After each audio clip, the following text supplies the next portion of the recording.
Lors de la diffusion simple, les substances liposolubles ou non polaires peuvent traverser la membrane plasmique en se faufilant entre les molécules de phospholipides. Le sens du déplacement dépend du gradient de concentration.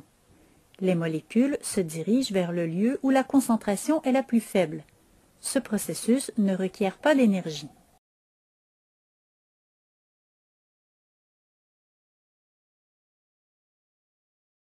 Les molécules hydrosolubles ou polaires traversent difficilement la double couche de phospholipides. Afin de faciliter leur déplacement d'un côté à l'autre, certaines protéines intramembranaires servent de canaux. On peut les comparer à des tunnels qui laissent passer de très petites molécules ou des ions. Certaines protéines canaux ne laissent passer que les molécules d'eau.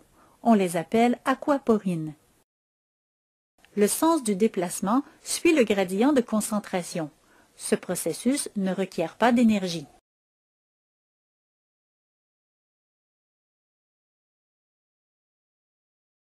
Membrane plasmique, certaines molécules, comme le glucose, nécessitent la participation d'une protéine transmembranaire, aussi nommée perméase. Les perméases accélèrent le passage des molécules d'un côté à l'autre de la membrane. Lorsque les molécules de soluté se fixent à la perméase, cette dernière change de forme et fait passer le soluté de l'autre côté de la membrane en suivant le gradient de concentration. Les perméases sont hautement spécifiques. Certaines font passer deux substances en même temps et dans la même direction. On parle alors de cotransport unidirectionnel ou sympore. D'autres transportent simultanément deux composés dans des directions opposées. Il s'agit alors de cotransport bidirectionnel ou antipore.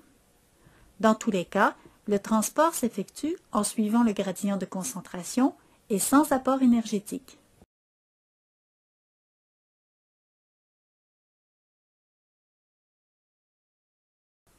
Dans certains cas, les cellules doivent créer un déséquilibre de concentration entre les milieux extérieurs et intérieurs. Pour ce faire, elles disposent de protéines membranaires, comme cette pompe sodium-potassium. Les ions potassium sont plus concentrés dans la cellule et diffusent vers l'extérieur. À l'inverse, les ions sodium sont plus concentrés dans le milieu externe et diffusent dans la cellule. La pompe sodium-potassium se chargera de transporter les ions à l'encontre du gradient de concentration à l'aide d'énergie sous forme d'ATP.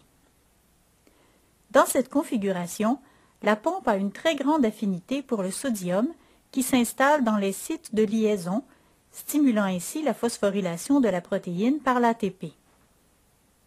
Cette phosphorylation provoque la déformation de la protéine, réduisant du coup son affinité pour le sodium qui est libéré dans le milieu externe.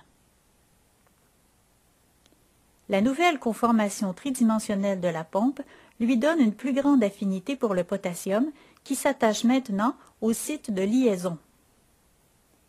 Remarquez qu'il s'agit de sites de liaison différents de ceux qui ont transporté le sodium.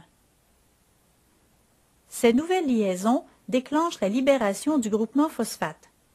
Cette perte du groupement phosphate rétablit la forme initiale de la protéine et diminue l'affinité de cette dernière pour le potassium qui sera libéré dans le milieu interne de la cellule.